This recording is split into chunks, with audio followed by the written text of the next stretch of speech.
Hey guys, I'm not really sure where to begin with a video like this. I normally don't do videos like this talking about YouTube drama. Actually, I never have, but I feel like this is important. This is really a story that is impacting everybody.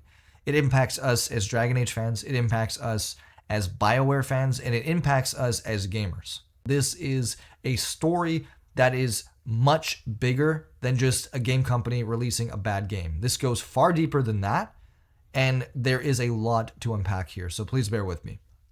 Now, if you don't know, the new Dragon Age game was just released, okay? The Dragon Age game called Dragon Age Veilguard. And at the very moment, it does not have the best reviews from community creators. In fact, a lot of the reviews are deeply negative. Mr. Matty Plays called it one of the biggest disappointments of recent times. Luke Stevens was not a huge fan of it. Skill Up does not recommend it. And these are some of the biggest gaming channels that people go to for gaming insights and reviews. But yet on the opposite end of the spectrum, you have the major publications giving it, like for example, IGN giving it a 9 out of 10. You have Eurogamer said, I quote, "the best BioWare has ever been." So why are there such differing opinions, and what is actually the truth? Well, I always start with the most obvious question is, why don't people like the game?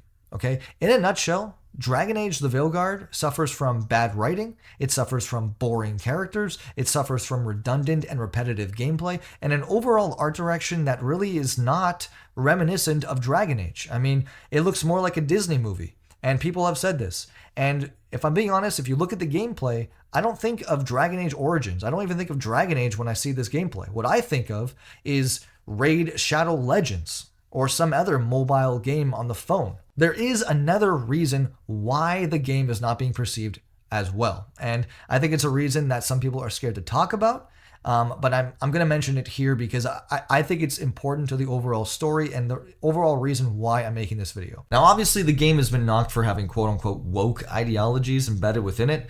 The game lets you decide if you want to make your character trans. There's also a non-binary character in the game. And under normal circumstances, these things wouldn't bother me. I only bring these up because it's clear to me that the team who made this game put more effort into getting this message across than actually making a good video game. Sometimes when you don't have your priorities straight, you have a game that's too tame and doesn't know its own identity, and it's too scared to take the necessary risks to create an engaging story. Skill Up encapsulates this perfectly in his review of Veilguard with this line. It's too scared to ever be truly confronting or dark for fear that it might make the audience uncomfortable. Every interaction between the companions feels like HR is in the room. If I had to choose one thing wrong with the game, I think it all comes back to bad writing. And the fact that the game is woke is probably one of the main reasons why the writing suffers. If I'm playing a Dragon Age game, I expect the writing to be top-notch. I expect my choices to matter. And especially if this is all coming from BioWare, I especially hope that this is all true. But unfortunately, that's just not the case with this game. The game tries too hard to not offend the player or anybody in the universe of the game. And this happens so much that what happens is you end up hating your own character for not saying what you actually want to say. Even in instances where it lets you choose something negative to say, this is what your character says. If we had a stronger civil government instead of a bunch of circus criminals, the Antam wouldn't have a foothold in the first place.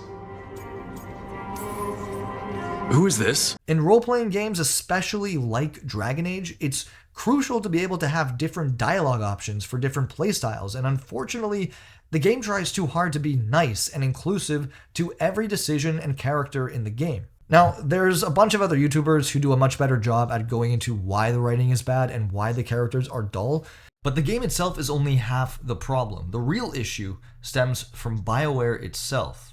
Way back before the game came out, BioWare invited a bunch of YouTube content creators to come and preview Dragon Age Veilguard. What they did was they flew them into their studios, had them sit down and preview the game for between 6 to 7 hours. I could be wrong about those times, but that's pretty much what I gathered.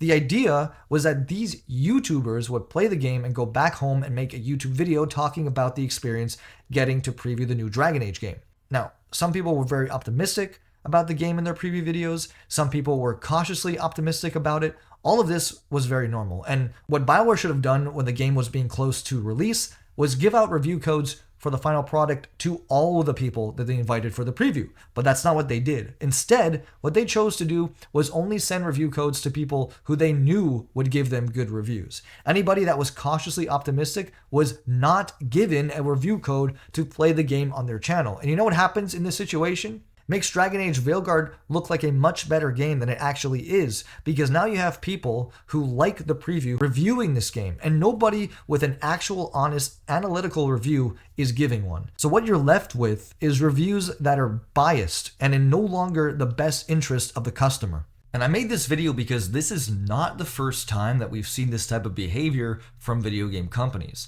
This is shady. This is access journalism, and it's essentially deceiving people into buying a relatively bad game. And I even heard rumors that BioWare is going out of their way to copyright strike anybody who talks negatively about the game or talks negatively about the characters. Now, of course, this is all speculation, but if this is true, it could be a much worse situation than we think. But I'd love to know what you guys think.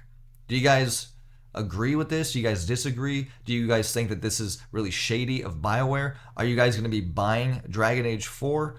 Please let me know down below, and we will see you guys next time.